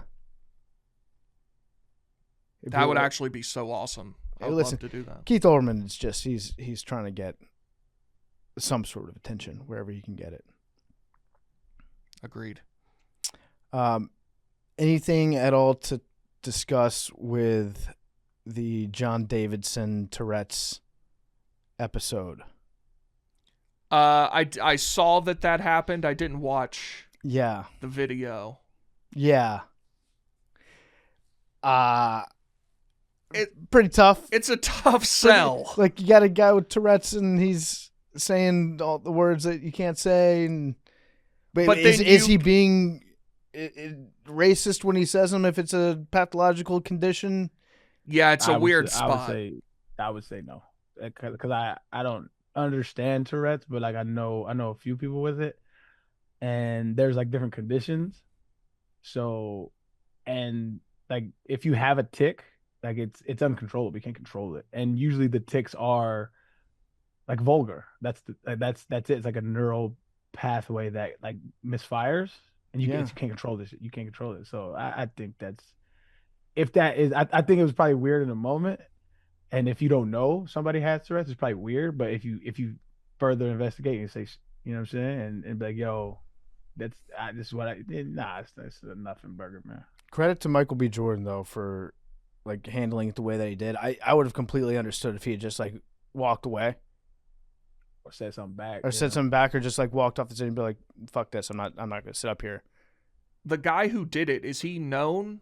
Like, is he an actor or? He's known. He had a movie, I think, that was in relation to his battle with Tourette's. Okay. Yeah, just a pretty weird situation.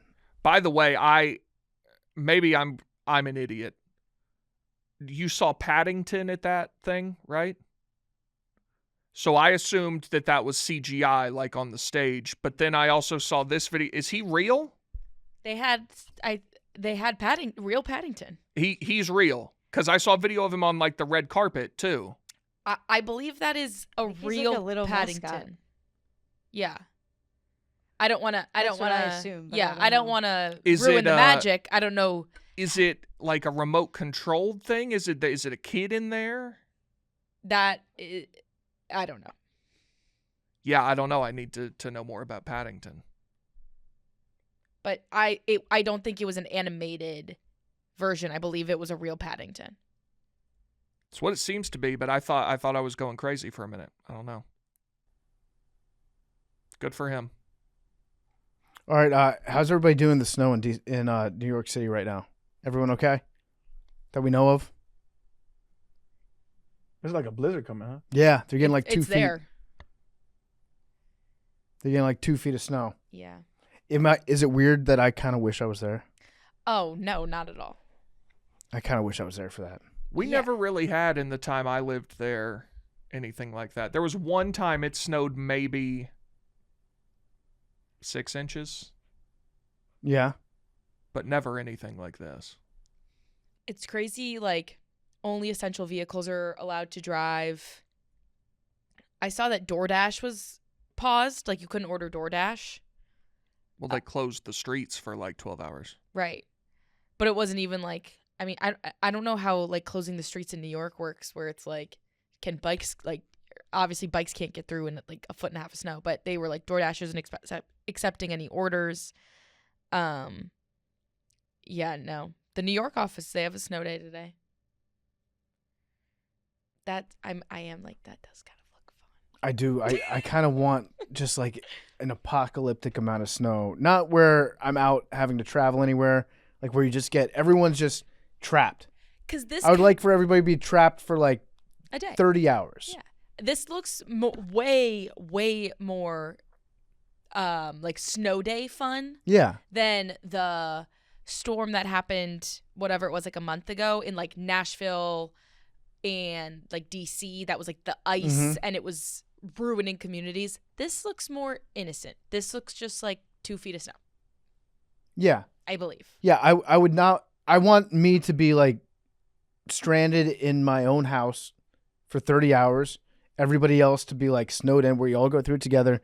I obviously understand that would mean that like ambulances couldn't get around, which would be bad. There are obvious drawbacks. If you had medical issues or what have you. I just kind of like the idea of a crazy amount of snow hitting and shutting everything down just for the chaos of it. And also it's fun to go outside in 2 feet of snow and just be like, damn, this is crazy. I don't think snow days ever lose their spark no matter what age you are. It's a little magic. Yeah. There was like already, as of last night or early this morning, like 15 inches of snow in Central Park. And then there's been another, 5 or 6 or however many hours since then. Like going sledding in Central Park. Yeah. No work. Just like looking out the window and be like, damn, it's still snowing. Yeah. Damn, look how hard it's snowing right now. Yeah. That's good shit. Go to the bodega. Sure, the bodega's still open. Get some hot chocolate. Yeah, that's some good shit. I obviously know there would be drawbacks. Like bad things would probably be happening or are happening due to complete shutdown of everything. Yeah. But isn't it just kind of fun for a little bit? It's awesome. Yeah. It's the best. Okay. Well, we will see you guys on Thursday. Goodbye. Love you guys.